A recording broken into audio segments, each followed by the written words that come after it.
Cliodhna O'Connor is with us in studio to help preview the game. How are you? Good, good. We kind of predicted, well, you accurately predicted that it was going to be... You're taking credit for it. Yeah, no, I'm not.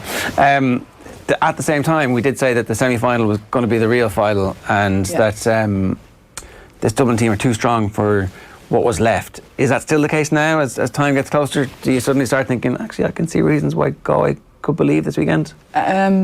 I think there's no reason Galway are going to believe in it. You know, I think they're that type of team, and their management seem to have instilled that with them or in them.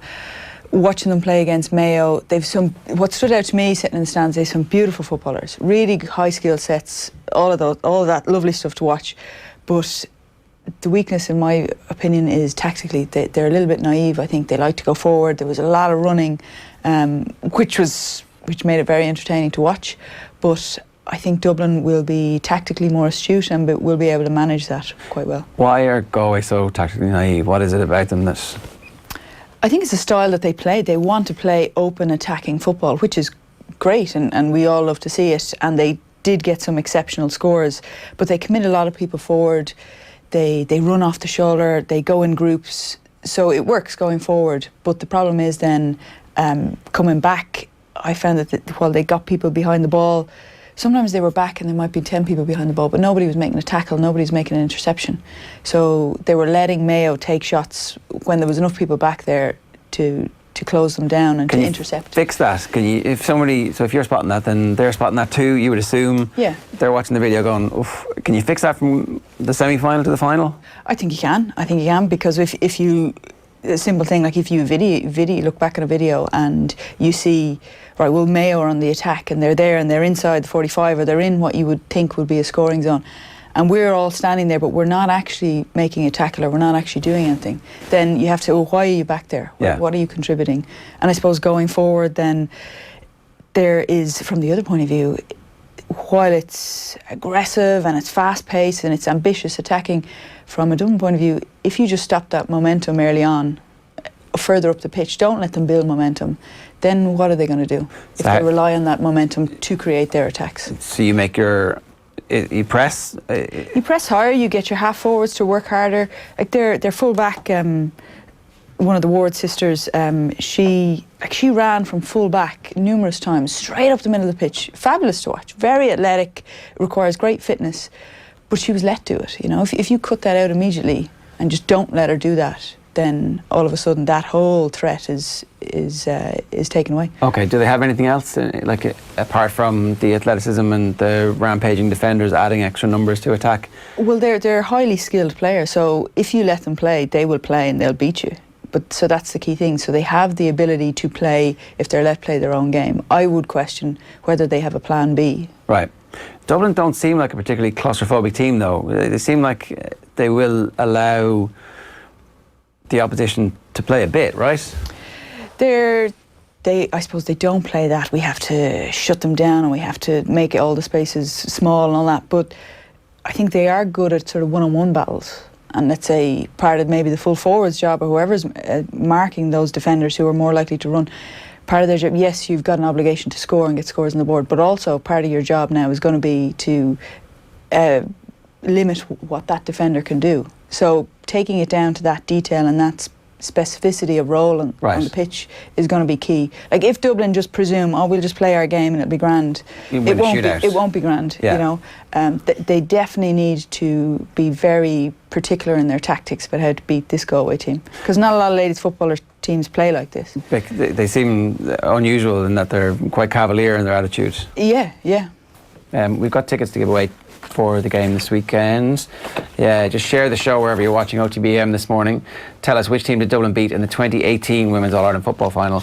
And we have 2 pairs of tickets to give away to the All-Ireland Ladies Football Final on Sunday afternoon. Is it a bit of a pain that the replays the day before, just in terms of build-up and... Well, from a Dublin perspective, it's a very exciting weekend. Yeah. You know, we've 2 big games and I think it could build for our momentum. I still think that the ladies' game is getting a lot of coverage. People are genuinely interested in talking about it now. So I think it makes for a great GAA weekend. I don't know what it will do to attendances. You don't really know. Yeah. To me personally, it makes it better. It's just a big weekend of sport. Yeah. So you don't feel like it's been overshadowed? I haven't that the weak noticed build-up has been somehow damaged. I don't think so. Part of it is due as well to the silence maybe coming out of the men's Dublin and Kerry camps. They're saying, so there was a lot of analysis early in the week. It's kind of simmered down a little bit now. Everyone's given their opinion, so there's space now for our previews, I think. It's true. There hasn't been anything that has been unsaid about the men's game yet. Yes, exactly. Mick Bowen's been a bit annoyed by the fact that everybody says that his team are dominating women's football at the minute. There's been a few comments recently saying Sarah Rowe was talking about the gulf getting bigger and bigger over the next couple of years, Dublin's dominance. You can tell they have a bit more than every other county, and it seems to be very professional. It's true, right? The Dubs have got a process in place that is getting the best out of their available players, and this happens in lots of sports where a dominant team becomes dominant. Yeah, well, Cork won 10 or 11 All-Irelands, and so Cork ladies did that. Dublin seem to have this process in place, and a system, and Mick is big in that, and creating a system that's sustainable and will continue to develop. They're not unbeatable, they're not going to win forever. I don't see what's wrong with it, to be honest with you. I think Mick has put really good human resources, they've got a lot of past players involved, all of that, so trying to create a better environment and all those words people use, culture and system, around the Dublin ladies football. I think it's raising the standards, and I think that needs to happen. I think there's 3 or 4 teams that are doing the same thing and are striving for the same way. Yeah, they need good rivals over the next couple of years, and it looks like Cork are right there. Cork are there, Mayo are thereabouts. We'll see what Galway have. Donegal have been thereabouts the last couple of years, never really broken through. But to be honest, I do see the top 3 or 4 are pushing. I would agree that the gap then to the next tier is problematic. Yeah. And if Meads don't win on Sunday in the intermediate, Dublin are now the only senior team in Leinster. So, when I was playing, going out to play games, you would fear Laois, you would fear Kildare, you'd fear Meath, you'd fear Kerry, Monaghan, all these different teams. Now, as an outsider looking at Dublin, I would say there's only 3 or 4 teams they really need to fear. Yeah. So the gap is an issue. Which isn't great for the rest of the sport, and it's nothing to do with Dublin getting their house in order. The rest of the sport needs to get their houses in order, and that sometimes requires great work at individual county level, but it does also require a strong central organisation saying, okay, we can't just have 3 teams be good for the next decade, especially as the sport is primed for a breakout. I think so. I think it does require sort of proactive development, and I've mentioned this before about, because there's such discrepancy in standard in ladies football, there isn't a one-size-fits-all model nationally that if we roll this out, that this will work for everybody and improve the inter-county game. Each province is going to have to look at their system. If we're sticking with that provincial system, what works in a Carlow or an Offaly, it'll be very different to what works in a Monaghan or a Mayo. So we'd have to sort of do a needs analysis nearly and see what needs to happen in each particular area. Where is it falling down? Because a one-size-fits-all just will not work. Some counties it's a club issue. The club structure is poor. Some counties, it's the inter-county system that isn't working. The clubs are flying it, but they can't transfer that into an inter-county system. Is there a needs analysis going on? Is that type of stuff happening? Yeah, there is a shift at national level in terms of games development. The staff is growing, the vision is changing. It's like anything in the GAA, and I suppose it's frustrating when you're outside of it because you think it's so simple. And I'm sitting here saying, just do this. But it's getting bigger. It's getting harder to move things along. It's. I suppose when you're working nationally, sometimes you're trying to keep everybody happy, and that can slow you down because it's not possible to keep everybody happy. But you're trying to bring people along with you when actually what you need is sometimes to break things and reset. Yeah, you do need a bit of a reset. But there is a shift in vision at national level, I believe. We just need to make sure we keep going after it and be ambitious about it. Okay, just to go back to the game itself, Nicole Owens has been ruled out through injury. Is that confirmed? Yeah, as far as I'm aware, she is, which is disappointing for Nicole, and she did try to do everything she could for that semi-final, but I suppose as an athlete that's the risk you take. She tried to play, it didn't work, and that's really unfortunate how her year has ended. Do they have enough strength and depth to be able to do it? I mean, obviously they did in the semi-final, so you'd assume they will. I think so. I think it'll be interesting to see who takes her place. So Una White came on and did very well. I thought Jennifer Dunn, when she came on in the second half, was exceptional. So there is the Cliodhna O'Connor who got the goal. So there are a lot of people. It'll be interesting to see what Mick does with Cliodhna O'Connor. She's a young player, came on, scored a great goal. So it's that I suppose dilemma of, do you take someone who's young and green and throw them in the deep end, or do you just give them a little taste over time and let them develop? Ladies football usually, once there's any sort of potential, we throw them in and they become a star at 19, and sometimes maybe that's not the best way long term for the athlete, but we'll see. Yeah, look, I totally understand that. Mind you, having said that, it seems like they've been quite good about managing the success that they've had in recent seasons, that actually, you know, these players have got used to and haven't allowed it to go to their heads and have actually got the benefit of being successful.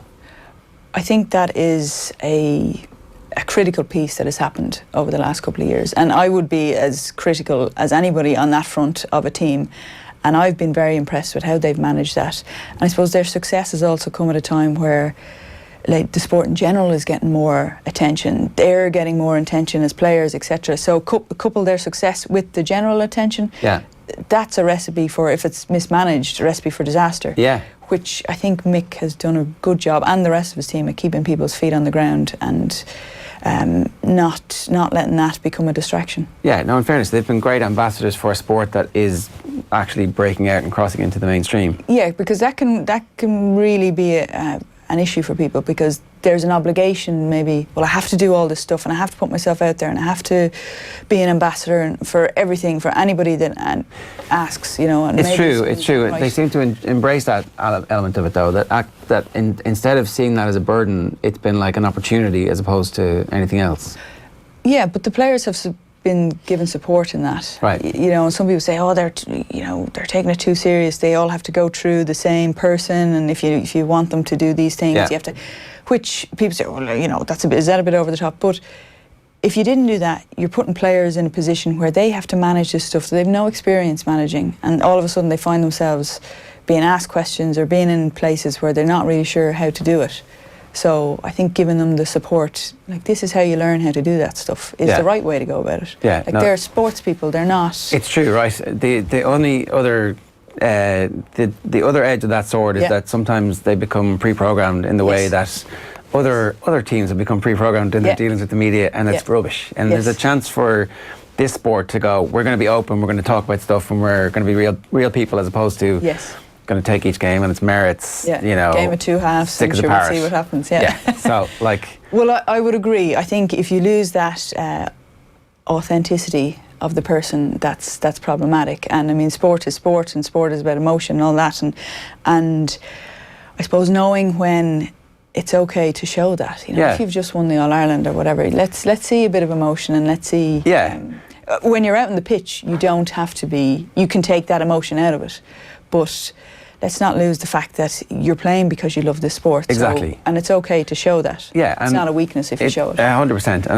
And maybe I'm in a minority, but when there was that bit of needle before the Camogie final a couple of years back, I loved that. That was like, this matters to us. Yeah. You know, like, come on, that's all good stuff. Yeah, I think so. I don't think you have to follow the model of, you know, we can't give anything away. And we took that from Premier League football. Yes. And is Premier League football really the thing that we want to decide? We want to follow, we don't. I think, it's different in GAA as well, because there's a closeness to players because of the way we're set up. So you have all these elite players play in our clubs and our communities, so we do feel a little bit more connected to them. So when they move to that sort of aloof, you know, just blank faces, we get a bit frustrated, because like, well, I know you, I've met you at the corner shop, and I know that is not really your true self.